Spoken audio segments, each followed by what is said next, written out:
Hello everyone, this is Katie here. In this video, we are going to learn about the English grammar topic, models. So enjoy digital learning. And keep on watching this video attentively. So happy digital learning. Good day.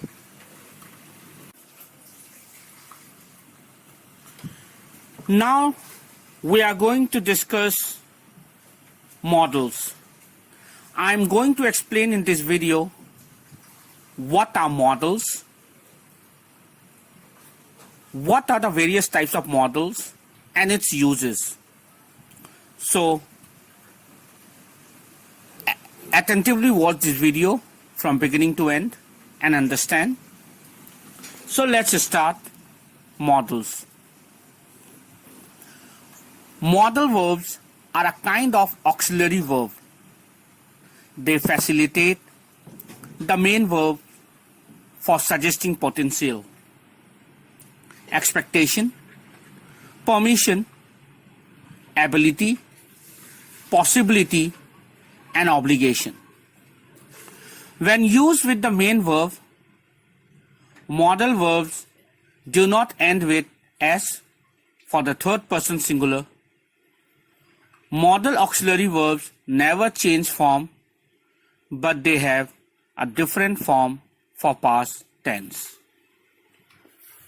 So, this was just the introduction I have given to you about models.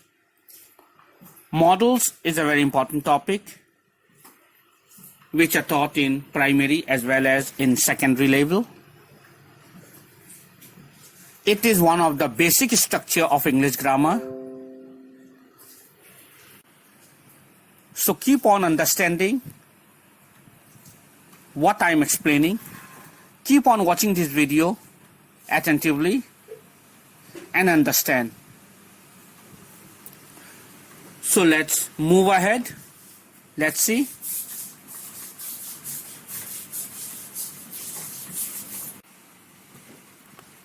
Modal verbs.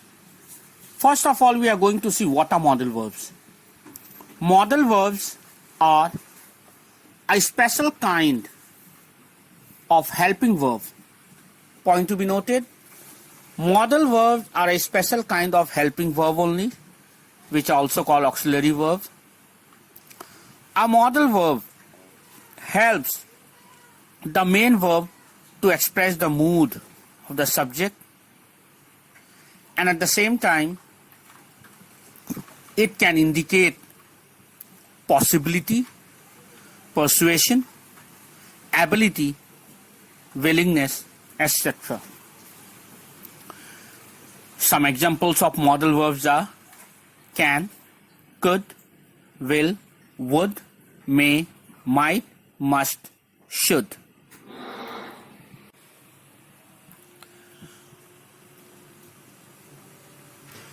Modal verbs in English grammar. The modal verbs in English grammar are can, could, may, might, must, need not, shall or will, should, ought to, etc. They express ability, permission, possibility, obligation, etc. So we'll learn about the uses of modal verbs and their alternative forms in English grammar. So this was the modal verbs. So you have now formed a perfect idea about what are modal verbs. Now move ahead.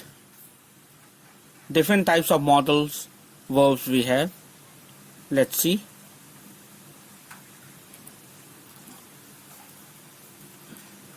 You can see in this screen different types of modals are shall, must, could, might, will, ought to, may, would, should, can. I should tell you Could is the past form of can, models, and might is the past of may. Now I am going to explain you English grammar model auxiliaries with example of each.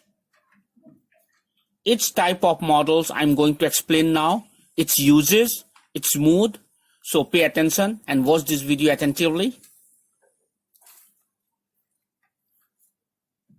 Understand what are the different uses of different models. First of all, I am going to explain you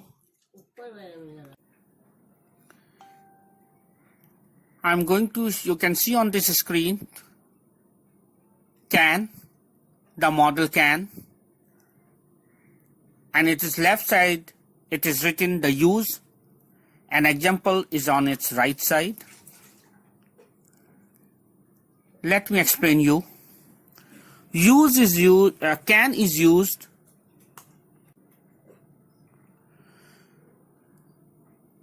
for ability to do, which is in the present form. I have already told that could is the past form of can and can is the present form of could. So we use can for the ability to do. For example, I can speak English. Can is also used for permission to do something in the present form. Example, can I go to the cinema? Can is also used to make request. Example, can you wait a moment, please?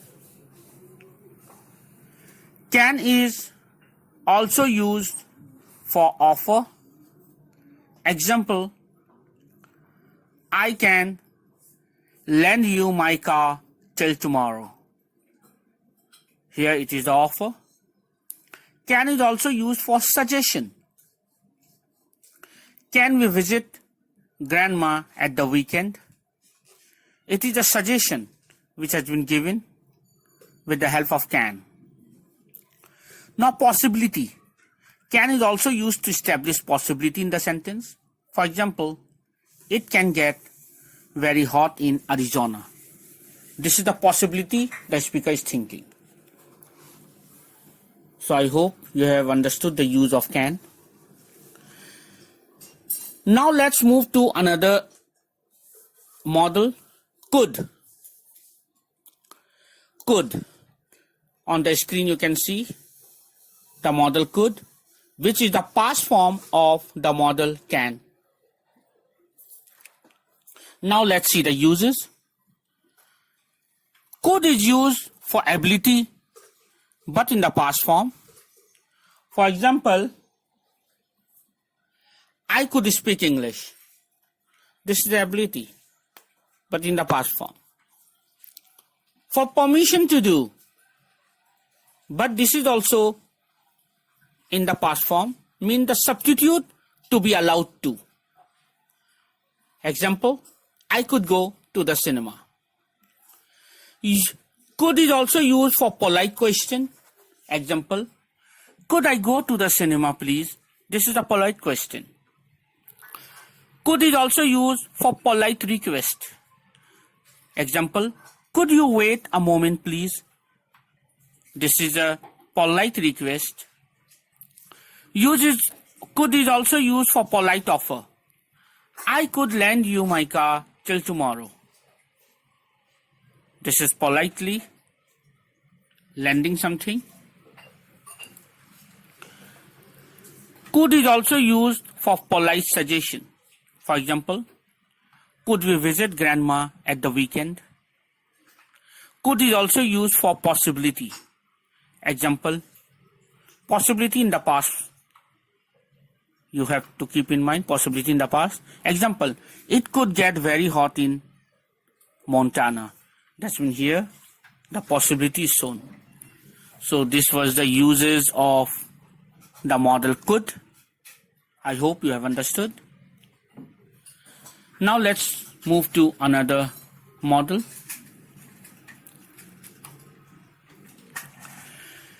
Now we are going to see the use of the model may and might. First of all, I'm going to explain you the use of may. You can see on the screen the use and examples of may and might is given. Use is given on the left hand side and examples are given on the right hand side. The uses of may. May is used for possibility. For example, it may rain today. May is used for permission to do in the present form. Example, may I go to the cinema? May is also used for polite suggestion. Example, may I help you? These were the uses of may. Now, let's see the use of might. Might is also used for possibility, but less possible than may. Example, it might rain today. Then might is also used for hesitant offer. Might I help you? Hesitant offer means offer is going to be given but in a hesitant way. That's why might I help you. So these were the uses of the model may and might. Now we are going to see the use and examples of must and must not and may not. First, I'm going to explain you the use of must. Must is used for force or for necessity. Example, I must go to the supermarket today. See, in this sentence, there is a force or there is a very urgent necessity.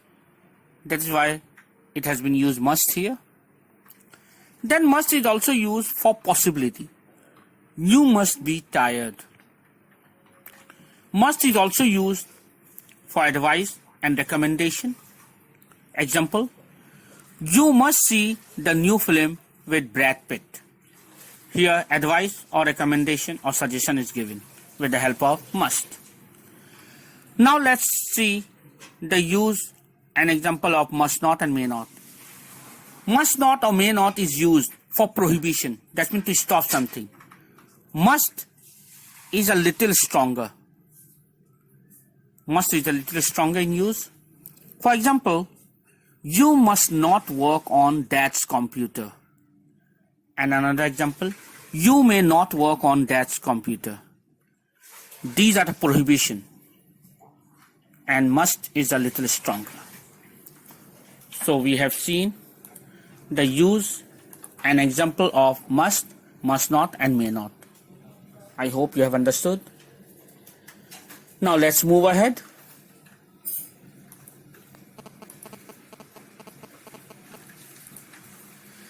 Now come to the use and example of the models need not or ought to.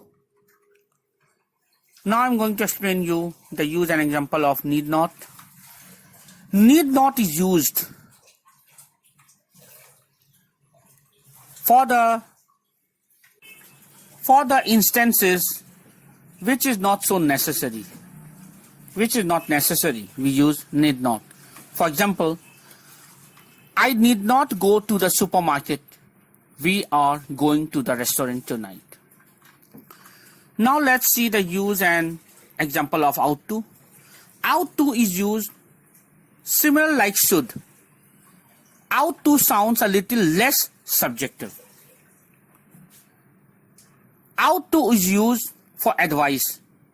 Example, you ought to drive carefully in bad weather. Ought to is also used for obligation.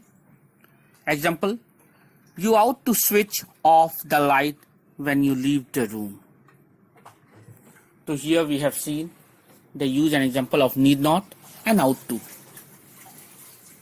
I hope you have understood. Let's move ahead. Now I'm going to explain you the use and example of the model shall and should. Shall is used instead of will in the first person. Grammatically, all of you know, shall is used instead of will in the first person. Shall is used for suggestion generally. Example, shall I carry your bag? See, in this sentence, shall I carry your bag? It is a suggestion. So, this was the use and example of shall. Now let's come to should. Should is used for advice. Example, you should drive carefully in bad weather. It is an advice. Should is also used for obligation. You should switch off the light when you leave the room. This was an obligation by using should. So now you know the use of shall and should also. Now move ahead. Now we are going to see the most important model, that is will. You know that will is also the basic auxiliary verb to form simple future form. Now let's see the use and examples of will. Will is used for wish, for request, for demand, or for order. Less polite than would. Example, will you please shut the door? Here it is a request in a polite way, but it is a demand also. Now, will is also used for prediction, for assumption. That means it is going to be happening in the near future. To predict, to assume, we also use will. Example, I think it will rain on Friday. Will is also used to make promise. Example, I will stop smoking. When a speaker is saying I will stop smoking, that means the speaker is making some sort of promise. Will is also used for spontaneous decision. Example, can somebody drive me to the station? So here it is a spontaneous decision. Can somebody drive me to the station? Answer is I will. Here by saying I will, it's expressing a spontaneous decision. Now the last use of will. Will is also used for habits. Example, she is strange. She will sit for hours without talking. In this sentence, the habit of someone is being displayed, is being told. So will is also used for to express habits. So this was the use of will with proper example. I hope you have understood. Let's move further.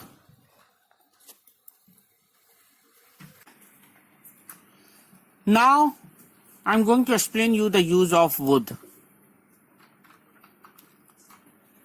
Generally, it is considered that would is the past form of will. Now let's see the use.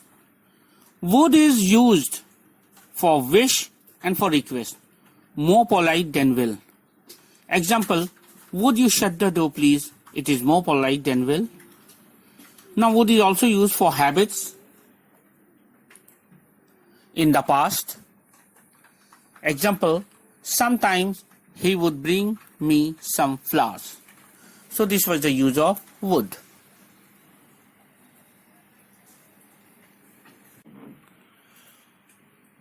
Would is an auxiliary verb, a model auxiliary verb. We use would mainly to talk about the past, talk about the future in the past, express the conditional mood. We also use would for further functions such as expressing desire, polite request, and questions, opinion or hope, wish and regret. These were the uses of would.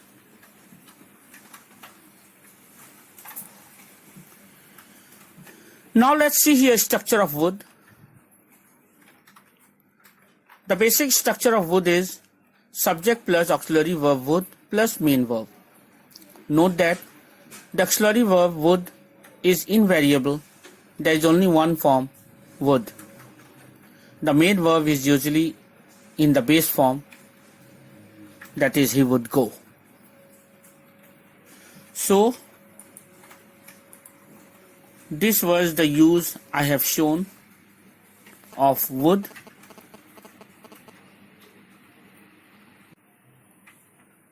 Now look at this screen.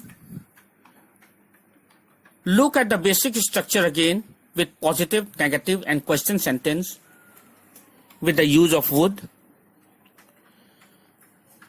You can see subject plus auxiliary verb would plus main verb like and tea.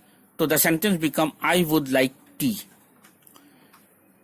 If we take the negative sentence, you see subject she plus auxiliary verb would plus not plus main verb go. So it becomes she would not go. Now let's see the interrogative by using would. Would plus auxiliary verb, auxiliary word you and main verb help and question mark. So it becomes would you help. Note that the main verb is sometimes in the form. So have plus past participle, he would have gone, and be plus ing, he would be going. So these were the uses of would. I hope you understand.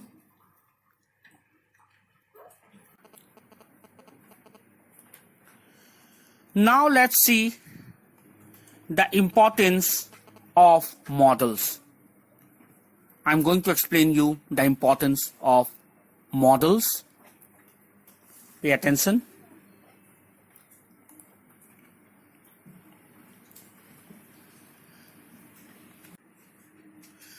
There are lots of ways to communicate thoughts and ideas while talking, depending on the intention of these ideas. Many different words or groups of words can be used to express what a person wants to say. One of these groups of words is the modal verbs.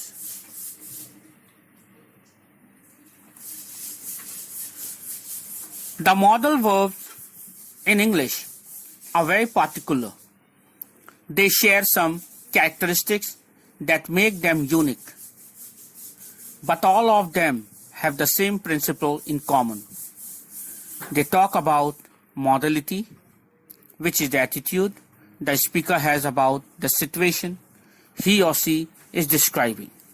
This means that by using the modal verbs, a person is able to communicate different claims while stating the commitment they have to those claims. So, I hope you have understood what are modals.